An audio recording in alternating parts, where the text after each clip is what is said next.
Snow fell in delicate spirals, hushing the world with a cold stillness. The forest, draped in white, looked like a frozen cathedral under the deep blue veil of night. Between the trees, a small flame flickered, casting orange warmth onto two figures huddled close, but not quite close enough. She crouched across the fire, her violet-blue skin shimmering subtly under its glow. Her hair, long and pale like moonlit frost, cascaded down her back, braided at the sides in a warrior's fashion. Muscles coiled beneath her flawless skin, and sharp eyes, silver with streaks of amethyst, watched the human male with a mixture of guarded curiosity and something else, something warmer, less familiar. He adjusted the logs on the fire, his gloved hands trembling from the cold. His name was Renner, a mechanic from a rural settlement on Earth's northern frontier. He hadn't planned to run into an alien warrior on his supply trek through the remote snowlands. She hadn't planned on getting stranded, let alone saved, by a human. Their meeting had been abrupt. A crash, a flurry of snow, and a strange light. He'd found her unconscious beside the wreck of a small scout vessel half buried in the ice. Instinct told him to flee. She was taller than him, clearly strong, and her armor looked more decorative than functional.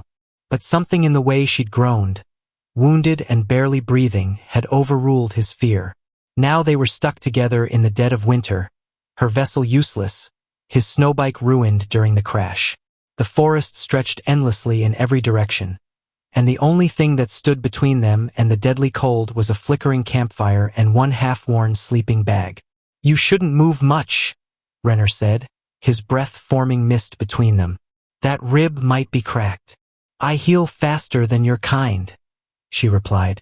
Her voice was deep but smooth, almost melodic despite its clipped precision. "The pain is manageable." "Still," he muttered, eyes flicking across her form, coated in only scraps of her battle suit, torn from the crash. "You must be freezing." "I'm not." She paused, then tilted her head. "Not yet." There was a weight behind those words that caught him off guard. Something almost vulnerable. He didn't reply. Instead, he stared into the fire, trying not to feel awkward. Every time he looked at her, it was like his brain couldn't decide whether to be awestruck or terrified. "What's your name?" he asked after a while. She hesitated. "Varela." "That from your planet?" "Yes, from Vorthai. It means flamekeeper." He snorted. "Fitting." A ghost of a smile touched her lips, quick as a snowflake's fall. "And yours?" "Renner." "Short," she said. "Efficient." He wasn't sure if that was a compliment, but he took it as one. For several minutes, silence returned between them. Only the crackle of fire and distant whisper of wind filled the void. The temperature was dropping fast. He could feel it in his bones. The fire wouldn't last all night. "You said your kind heals quickly," he said slowly, eyeing her bluish lips. "But not quickly enough to survive a night without shelter. I've got one sleeping bag. I know it's awkward, but human." She cut him off, eyes serious now. "You must let me into the sleeping bag too. The night is very cold." He blinked. The way she said it, firm, commanding, yet not entirely devoid of shyness, threw him. Not a request, a necessity. And somehow her words carried no hint of ulterior motive. She was simply stating survival logic. But Renner couldn't help the heat that rose to his face, despite the cold. "Well, all right," he said. "I mean, of course. We'll have to make space." She nodded, and without another word, crawled across the fire toward him. Snow clung to her knees and hands as she moved, her breath visibly quickening the closer she got to the warmth of the sleeping bag. Renner opened the flap and slid in first, shivering despite his layers. It wasn't built for two, but he could already tell they'd both fit barely. Varela climbed in beside him, her bare skin brushing his clothes. Her body was cold, despite her words earlier. Her muscles tensed involuntarily at the sudden shared warmth. For several seconds, neither of them spoke. "Is this acceptable proximity?" she asked quietly, her voice different now, smaller, like she was unused to asking. It's fine, he replied, staring at the stars peeking through the canopy above. It's just cold. No harm in sharing heat. I studied your kind before landing. I was told you prefer distance, especially with strangers. Well, you're not exactly just a stranger anymore, he said, smiling faintly. We've fought off frostwolves together. That makes us teammates. You saved me, she said. You would have done the same. No, I would have assessed threat potential and moved on. Your kind, you help even when it is not logical. That confuses me. Renner chuckled. It confuses us too. She didn't reply. Her head rested slightly against his shoulder now, her long white hair spilling over the fabric of his jacket. He could smell something faint and strange, like warm metal and lavender. It wasn't unpleasant. Her breathing slowed. I had never seen snow until I arrived here, she murmured. On Vorthai we only have red storms, dust and ash. This forest is different, he agreed. Peaceful, deadly. That too. They lay like that, warming slowly. In the silence, his thoughts swirled like the snow around them. He hadn't touched someone like this in years. Hadn't needed to. Yet now, next to this alien woman, all strength and mystery and foreign warmth, something stirred in his chest. A feeling he thought had frozen over long ago. Renner. Yeah. Why are you alone out here? The question pierced deeper than he expected. My brother passed a few winters ago. Used to run this route together. I just kept doing it. Habit. Routine. She said nothing, but her hand, rough from battle, gently pressed against his. I lost someone too, she said. A comrade. We were bonded for our training cycle. She didn't survive the descent. I'm sorry. It's strange, Varela whispered. We were bred for battle, raised to accept death. But when it happens, it still hollows you. He nodded slowly, their fingers intertwined now, neither of them quite realizing when it had happened. The wind howled, the fire sputtered, but inside the sleeping bag, two souls, not so different despite the worlds between them, found something warm to hold on to. Time passed. The cold did not relent, but their shared warmth became enough. Will your people be looking for you? He asked, voice low. Eventually, she replied. But not here. The signal was scrambled. They will assume I was lost beyond recovery. Do you want to be found? She didn't answer right away. I want to understand, she said at last. Your species, the way you live, the way you feel. Renner smiled, despite himself. Well, we do things slow, messy, and we talk too much. I don't mind the talking. He turned to face her. Their eyes met, silver and brown. Snowflakes drifted past the edges of the sleeping bag flap. Her hand reached up, fingers tracing the edge of his jaw. Curious, reverent. Your skin is warm, she said softly. It hums. That's the caffeine, he joked. She didn't understand the reference but smiled anyway. They were close now, closer than logic dictated. Her breath touched his lips. Her fingers lingered at his neck. Neither moved until he did. Just a fraction. Testing. She met him halfway. The kiss wasn't passionate. It wasn't dramatic. It was careful, exploratory. Two people from separate stars trying to speak a language older than speech. And when they pulled away, her forehead pressed gently against his. It wasn't awkward. It was inevitable. You're not what I expected, she said. Neither are you. We're going to freeze again if we don't sleep. Yeah, he whispered. Sleep. But neither of them did. Not right away. Outside, the snow kept falling. Inside the bag, their fingers remained laced, and the cold dared not intrude again. Morning came slowly. A gray light filtered through the snowy canopy, dim and pale, as if the sun was reluctant to rise on a world so bitterly cold. Renner opened his eyes to the sound of wind brushing through ice-laden branches. For a moment, he forgot where he was. Then he felt the warmth beside him, the weight of another body, and remembered everything. Varela was still curled at his side, her breathing deep and steady, arm draped across his chest. Her silvery eyes were closed, lashes stark against her cheeks. In sleep, she looked less like a warrior and more like someone who had been running too long. He didn't move. Not yet. He just watched her. Strange how fast everything had shifted. Just 2 nights ago, she'd been an alien he didn't understand. A threat. A mystery. Now she felt like gravity.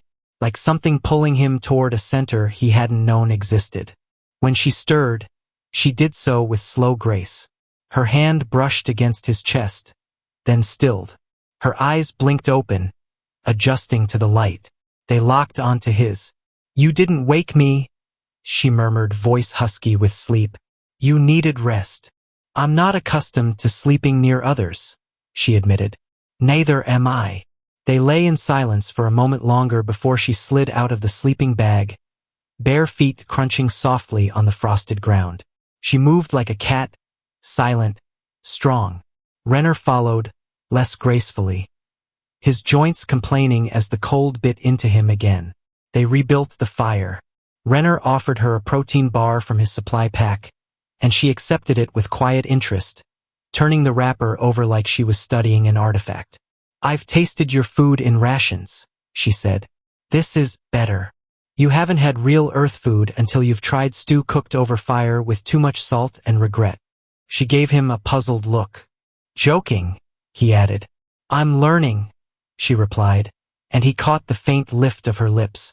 It struck him how much her expressions had softened, less guarded, like the snow between them had started to melt. After a small meal, they set off. The fire couldn't last forever, and Renner's instincts told him they needed to head south, toward the river that, if not frozen solid, might lead them back to the satellite outpost. With any luck, a distress signal could still be sent. Varela kept pace easily, despite her injuries. She walked slightly ahead, scanning the treeline with an intensity that reminded him she hadn't dropped her warrior mindset, even if she'd opened up. He admired that about her. The strength, the focus, the silent promise that if something leapt from the snow, she'd deal with it before it reached him. She spoke little as they walked, but when she did, it was always a question. "What is the purpose of your settlements being so far apart?" "Well, after the last big conflict, most people wanted space. Less government, less noise. Easier to survive when no one's watching too close. But harder to protect," she said. "That too." They trudged through thigh-deep snow, the white landscape endless and eerie. Trees loomed like ancient sentinels, branches crackling under frost. Every few minutes, Varela would pause, cock her head, and listen. Renner noticed her hand never strayed far from the strange blade she wore at her hip, crafted from some crystalline alloy he'd never seen before. She hadn't used it since the frost wolves. He hoped they wouldn't need it again. Eventually they came to a narrow gorge. A makeshift rope bridge stretched across, ancient and swaying in the wind. Renner squinted at it. "That's not gonna hold both of us." "I'll cross first," she said. "I should go. If it breaks, I'd rather it take me then." But she was already moving, stepping lightly across the planks. Her grace amazed him. She reached the other side and turned, holding up a hand. "Your turn." He didn't love it, but he crossed anyway. The bridge groaned under his weight but held. When he reached the far side, she caught his arm and helped him up with a surprising gentleness. As he brushed himself off, she studied him. "Your kind has no enhancements, no armor, no fangs, and yet, you persist." "We're stubborn," he said. "And adaptable," she added. "That's what they always said about humans back at the Fleet Command. That you were impossible to predict. Is that why you came to Earth? To study us?"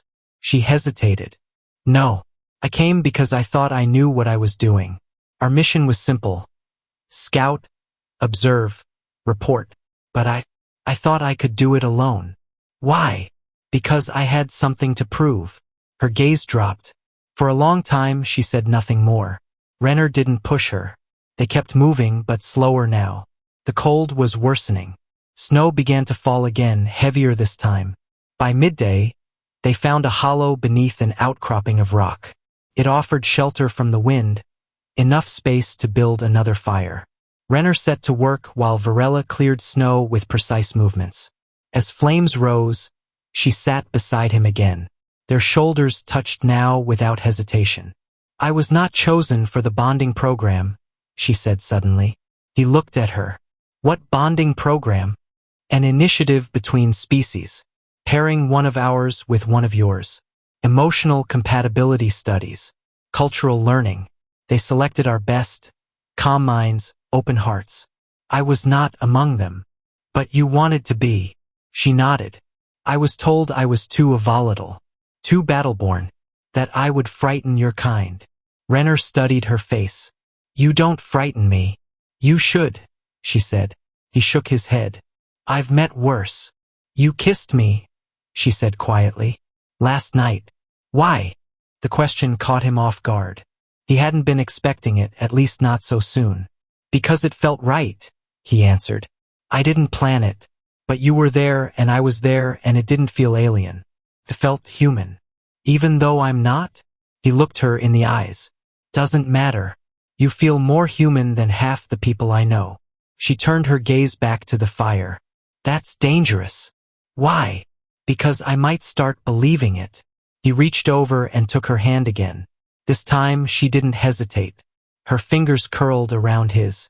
For the rest of the afternoon, they sat in the shelter, watching the snow pile outside the entrance.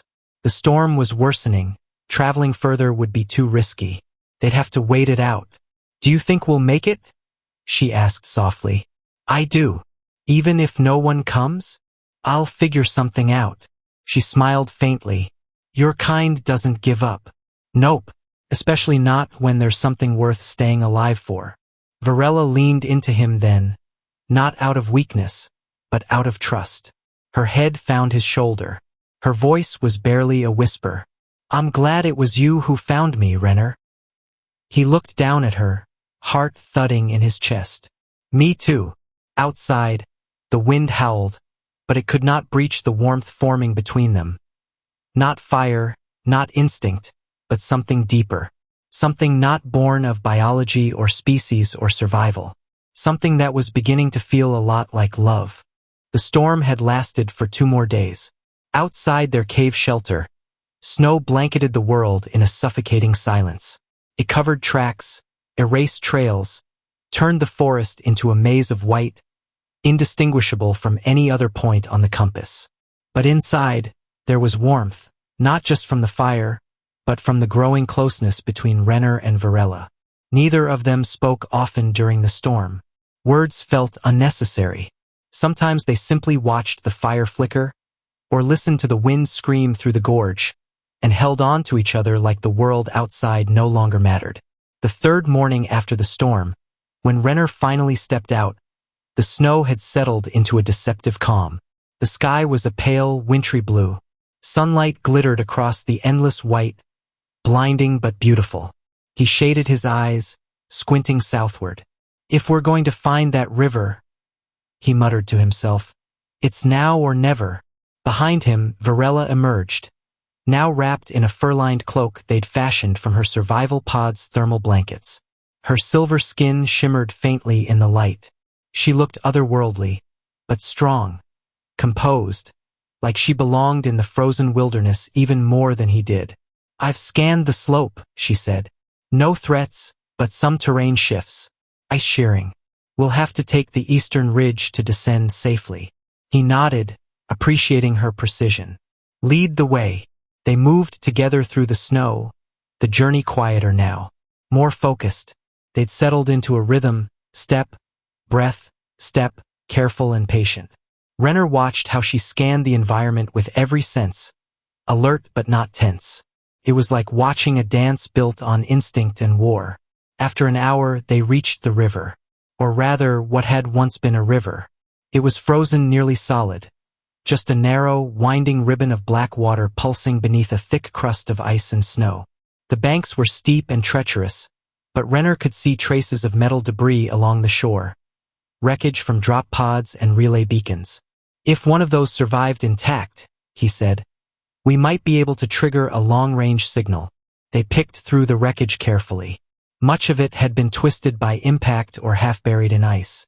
But luck was finally with them. Under a chunk of broken wing panel, Renner spotted a mostly intact transmitter core. The casing was damaged, but the light on the relay was still pulsing red. Varela crouched beside it, tracing her fingers along the surface. "This is not ours," she said. "Human tech," Renner confirmed. "Old gen, but still good." He dug out his multi-tool and pried open the casing. Sparks danced, but the internal systems hummed faintly. He connected his own communicator to the port and began scanning for viable uplink routes. "It's weak," he muttered. "Needs elevation." "There's a rock spire ahead," Varela offered. "We passed it on descent." They worked in tandem, Renner handling the wiring, Varela insulating the casing from the elements. Within an hour, they had the signal array mounted and clamped to a climbing hook on the spire's highest reachable point. When he turned it on, the beacon emitted a low chime. "Now we wait," he said. Varela nodded, but she looked uncertain for the first time. "If they come," she said slowly, "what will happen to me?" Renner glanced at her. "You mean if the humans come?" "Yes, I am still, technically, a trespasser on restricted Earth territory. I could be detained, questioned, dissected. They don't dissect sentience." "You're sure?" He hesitated. "I want to be." She looked away, a muscle tightening in her jaw. "I didn't think I'd care. But now that the signal's out, now that rescue might come, you're afraid." "I am." He reached for her hand. "We'll handle it together. I'll vouch for you. Hell, you saved my life. Multiple times. That won't matter to those who see only what they fear. Then I'll help them see more." Her eyes flicked up to his. "Why? Why risk your reputation, your safety? For me? You really don't get it yet, do you?" "Get what?" "That I've fallen for you." The words seemed to hang in the air, impossible to take back. But Renner didn't want to. Varela blinked, stunned into silence. "You don't have to say anything," he added quickly. "I just thought you should know." "You?" She stepped closer, her hand rising to brush lightly against his chest. "You feel this, even though I'm alien? Do you?" "Yes," she said without hesitation. "I feel it, but I do not yet know what to name it." "Love," he said. "We name it love." Varela's face shifted, something between awe and disbelief, as if the word itself was a relic she'd only heard in myths. She leaned in, closer, until their foreheads touched. "I have never bonded with anyone," she whispered. "Not even among my kind."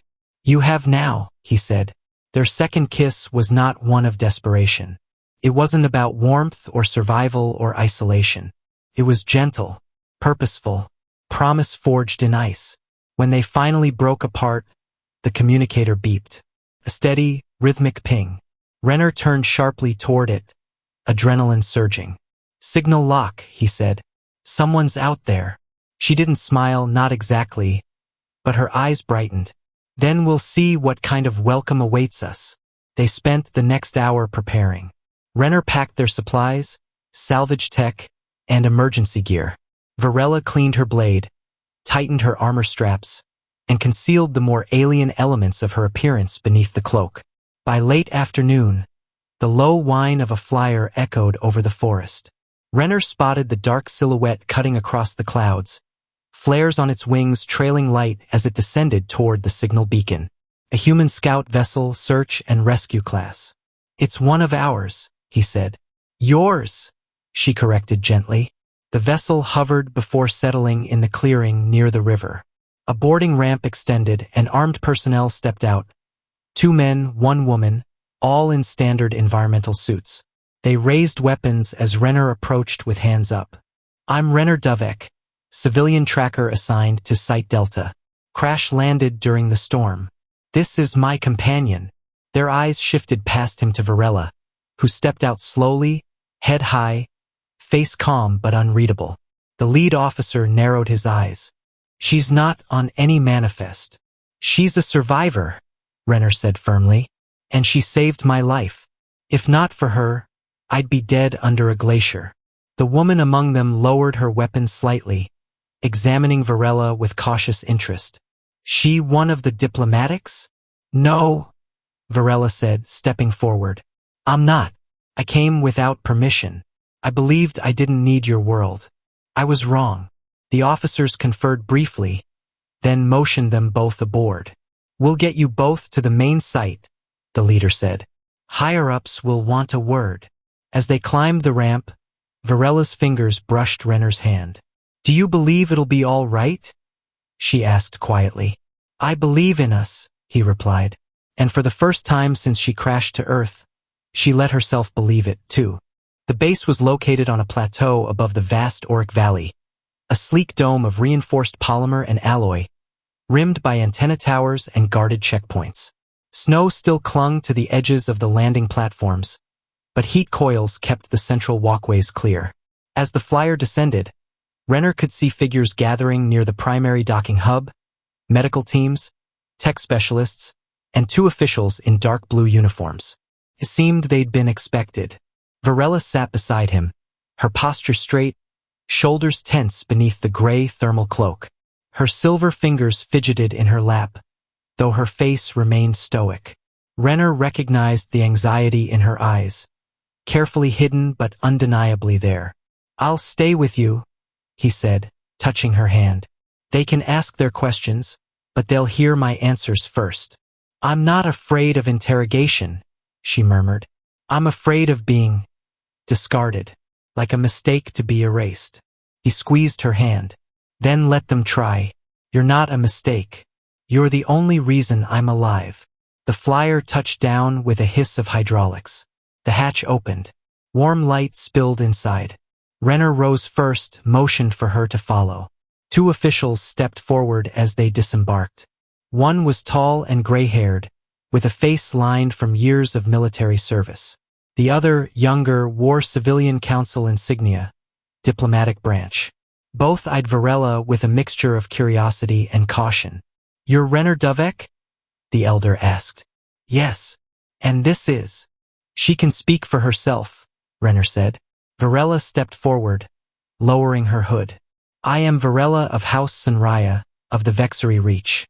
I landed without authorization, not by choice, but by fate. I ask no shelter, only that I be heard. There was a long pause. Then the younger official, the diplomat, tilted his head. She speaks our language remarkably well. She learned quickly, Renner said, because she listened. That earned a nod of approval. Very well. You'll both come with us. There's been discussion about what happened out there. They were escorted through a maze of clean, warm corridors to a debriefing room, glass-walled, softly lit, with a table of polished metal and embedded recorders. For hours, Renner spoke. He told them of the storm, the crash, the days spent surviving in the wilds, the shelter, the cold. He left nothing out, not even the part where Varela had first threatened him, or when they'd shared the sleeping bag under the stars. At first, the officers listened with a professional detachment. But as the story deepened, as the emotion threaded through the narrative, something changed. Even the diplomat, clearly trained in neutrality, leaned forward, fascinated. Varela answered her share of questions too, where she'd come from, what her people believed, why she'd journeyed so far from sanctioned routes. When asked what she intended to do now, she was silent for a moment before saying, I thought I came to observe humans from a distance, but I no longer wish to observe. I wish to live among them, not as an outsider, not as an invader, but as someone who has seen their strength and their tenderness. Some will see you as a threat, the gray-haired officer warned. Then let them look closely, she replied. The interviews concluded. The council said they would deliberate. In the meantime, Varela was granted temporary status, restricted movement within the base but not detained. It wasn't trust, but it was a start. Renner offered to show her the central atrium, a domed space full of trees and benches and artificial sunlight. There, finally, they were alone again. Just the 2 of them, seated beside a fountain with steam rising from the heated pool. Do you regret it? He asked her. Coming here? No. Coming to me. Letting yourself feel this. She turned to him. I was raised to see emotion as a burden. My kind, we don't choose partners out of passion. It's biological alignment, status, utility. Cold, Renner said softly. Yes, and yet. She reached for his hand again, as she so often did now, almost instinctively. I've never felt warmer than I did inside that sleeping bag. He laughed, low and real. I was freezing that night, he said. But I didn't dare ask you to stay. You asked instead. I had to, she said. My pride would have kept me out in the snow otherwise. They sat in silence for a while, watching the steam curl into the air. Later that night, Renner returned to the quarters they'd assigned him. Small, functional, but private. Varela knocked once and entered without waiting. She held a datapad in one hand. They've offered me 2 options, she said. Return to my territory with limited contact, or stay under observation as part of a new integration study. Let me guess, Renner said. They didn't ask what you wanted. No, she said, moving closer. But you already know what I want. He stood, stepping toward her. Say it anyway. I want to stay, she said. With you. He exhaled in relief. Then stay. She nodded. There's one condition. What? You must continue sharing your sleeping bag. He chuckled, stepping closer until their bodies touched. Deal. Their embrace was soft at first, slow, the kind that melted time. They didn't need to rush. They had survived together, changed together, and now they had a future to explore. Later, curled up on the small bed, Varela's voice came softly against his chest. I don't understand everything yet, she whispered. Human rituals, words, but I feel tethered to you, anchored, as though your presence keeps my soul from drifting. That's love, he said. She was silent for a long while. Then, I love you. He smiled into her hair. Took you long enough. She grinned, eyes half-lidded. Hush, human. It's cold again. Hold me. And he did. Through the night, as the storm passed far above the dome, as stars blinked into the blackness of space, Renner held the alien woman who had once aimed a blade at his chest, and who now held his heart in her hands. And neither of them, not for a single moment, wished they were anywhere else.